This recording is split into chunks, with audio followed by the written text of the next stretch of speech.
Curiosamente, al día de hoy, la imagen de Francisco Franco parece que despierta los peores resentimientos, no solo de los socialistas españoles, sino del bien pensante liberal cuya mejor, mejor crítica es chupacirios. A ese nivel se ha rebajado el debate tercermundista en este país. De cualquier manera, yo creo en gran medida que el bastardeo a la imagen de Franco pudo calar más desde el momento que yo no veo defensores dignos o medianamente, a ver, no fanáticos, ¿no? Que den una imagen digna del caudillo. Es como cuando Laje y Márquez comparten memes del Falcón Verde y no hacen un gran favor a la causa que quieren defender. Probablemente el silencio de cierta derecha española o incluso esa misma contraposición, que es algo, bueno, de izquierda, pero que suelen hacer, de criticar a Franco por haber traicionado de la falange, en teoría esas frases que son muy argentinas, no, no han hecho un gran favor a la historia. Y de cualquier manera, fíjense que en otros países es como que no se les permite cuestionarse mucho su propia historia, en el sentido que no hacen un revisionismo. A ver, ¿qué sería Roosevelt? ¿Sería comunista? Y la verdad es que si nos sirvió, dicen los americanos, fue bueno para nosotros. Y no es como que aceptan muchas críticas extranjeras acerca de sus mandatarios. El argentino y el español sí, suele hacer eso. Suele legitimar opiniones de cualquier trasnochado. Pero vaya uno a criticarle a Churchill a un inglés. No ocurre eso. Creo que no han hecho, más de uno no ha hecho una gran defensa. Y en rigor, si a uno le gusta la historia, el personaje de Franco del siglo XX es no solo interesante, sino esencial estudiarlo. Por ejemplo, el mismo Azaña, que sabemos que era un tanto cobarde y la noche que se proclamó la República tenía miedo que fuera la Guardia Civil. Y Azaña le tenía temor a Franco y siempre lo vio como un oscuro enigma, y es por eso que le ha complicado bastante su carrera militar, porque al igual que el peronismo, los socialistas no eran profesionales y buscaban adictos a la causa en las fuerzas. Franco se lo veía como un monárquico, y lo que no podían entender es que el soldado sirve a España, más allá del régimen en el cual se encuentre. Por eso Azaña lo puso en vigilancia y le relegó ascensos.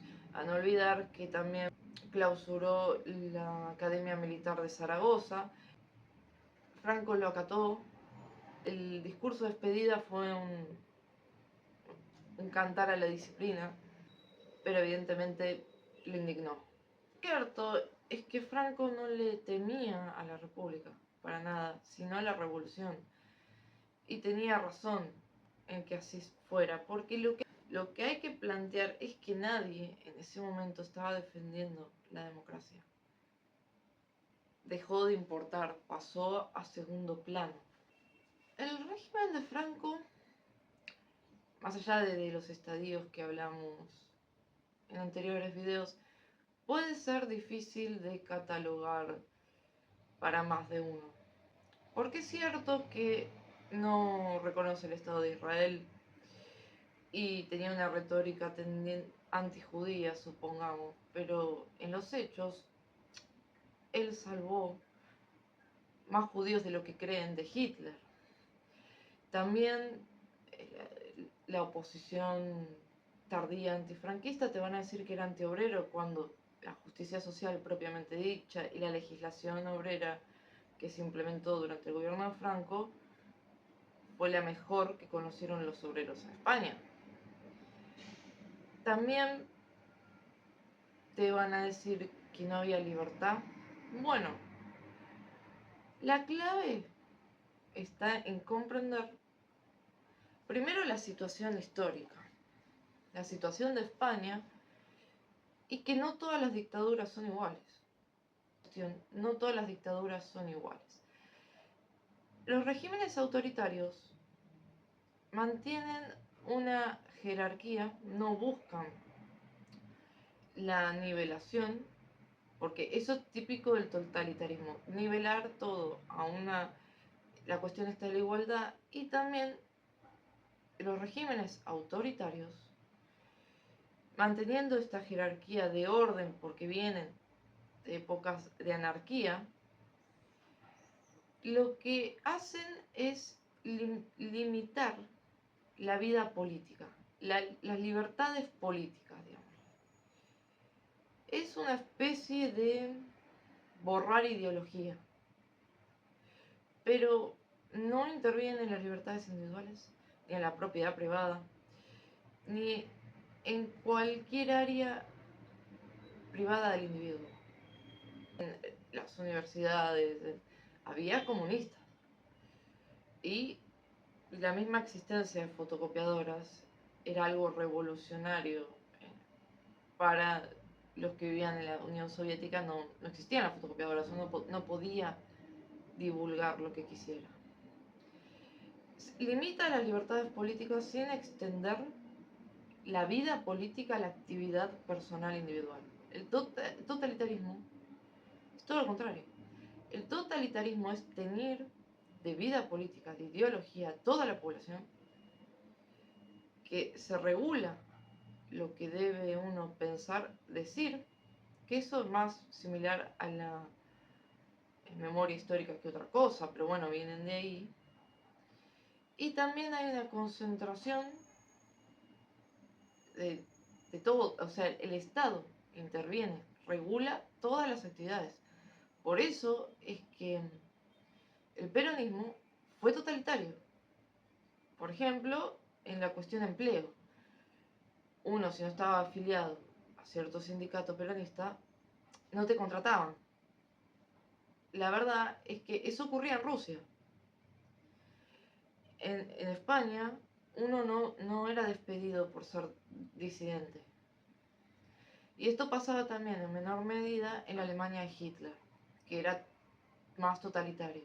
Mussolini no era tendiente al autoritarismo, ha tenido algunos desvaríos totalitarios, pero luego los corrigió. El totalitarismo, tarde o temprano, consume, destruye al Estado. El autoritarismo, si se lo sabe conducir, puede funcionar como transición a una democracia.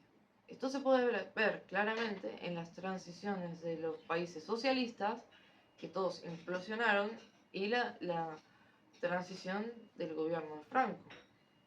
Porque sí, está bien, sin ser liberal ni democrático, condujo a una democracia liberal y democrática. Y esa transición solo pudo ser posible habiendo habido este crecimiento económico y la consolidación de la clase media, y habiéndose quitado, borrado los rencores de la guerra civil. Porque no, democracia posible, con guerra de guerrillas, sin clase media, es imposible. Por más alma democrática, es imposible. Es más, el alzamiento nacional tenía como intención primera ser un golpe rápido. Esa era la idea de Mola, y que Franco sabía que no iba a ser así. Por eso estaba dudando si unirse al alzamiento o no. Lo interesante de la figura de Franco es que es muy difícil encontrarle errores, porque era muy calculador. Tuvo uno o dos errores. Uno fue la sustitución por importaciones, pero luego revió esa situación. Pero se decía que no tenía ninguno de los desvaríos típicos de la profesión. No jugaba, no bebía, no era mujeriego. Y era una persona completamente en autocontrol de la situación. Cosa que vemos que todos se desbordaron por emociones estúpidas desde el inicio. Y que se le podía considerar la contrafigura de Azaña, porque Franco, al igual que muchos personajes que me gustan y llaman la atención, era más bien un hombre de Estado, un hombre de acción. No le interesaban ni las teorías, ni las cuestiones intelectuales, ni teorizar demasiado, sino la realidad. Se mantuvo siempre realista, pragmático y firme. Por eso más de uno ha dicho que ha sido la contracara de la figura de Azaña. También un dato importante es que los estados totalitarios no tienen fronteras abiertas.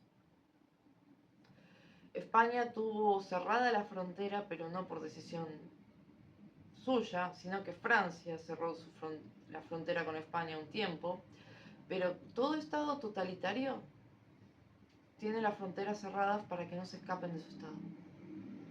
Franco tenía fronteras abiertas.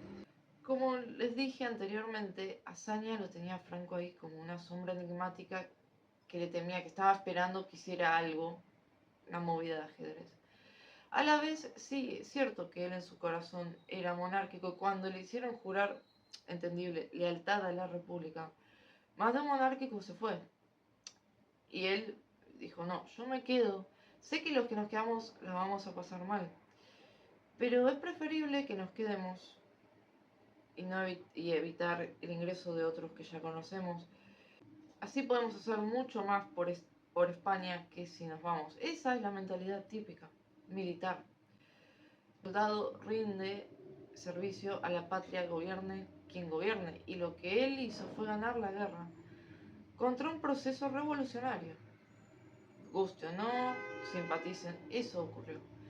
No es falaz la idea de que fue un golpe contra la democracia.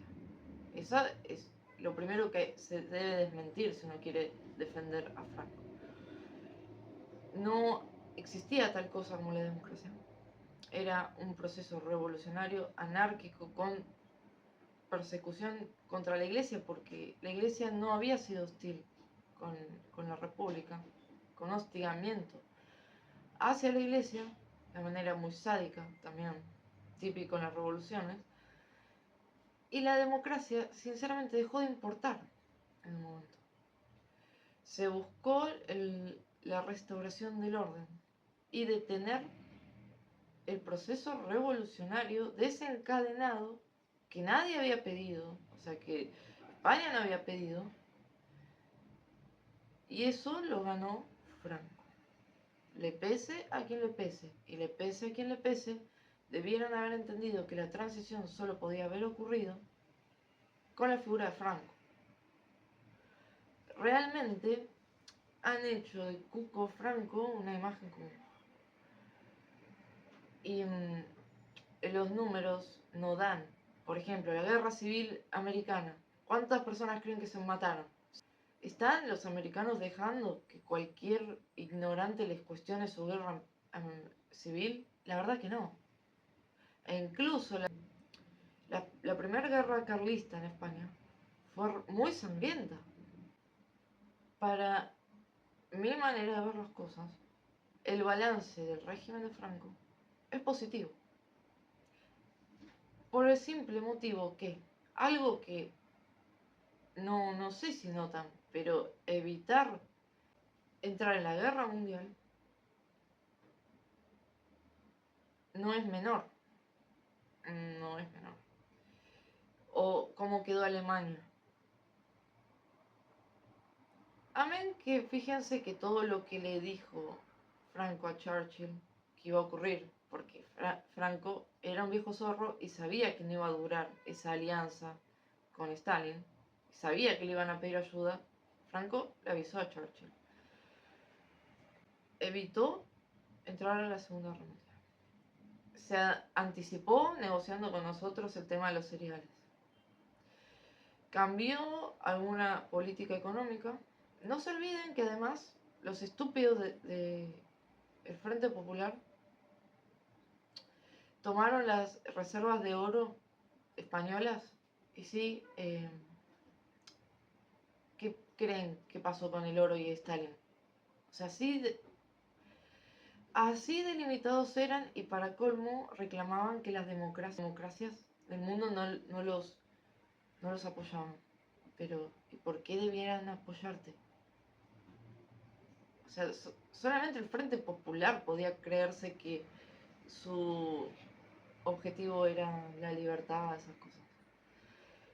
El crecimiento económico, el milagro español que ocurrió, y la consolidación de clase media y la neutralización de los odios de la Guerra Civil Española. La conmoción social, que era lo que más temía Franco. Porque Franco lo mandaban a seguir en la República y le decía a Saña, no ve que no voy a ningún lado. No le tenía temor a la República. Temía por la revolución. Y tenía razón, porque como diría Leonardi, de las revoluciones no viene nada bueno.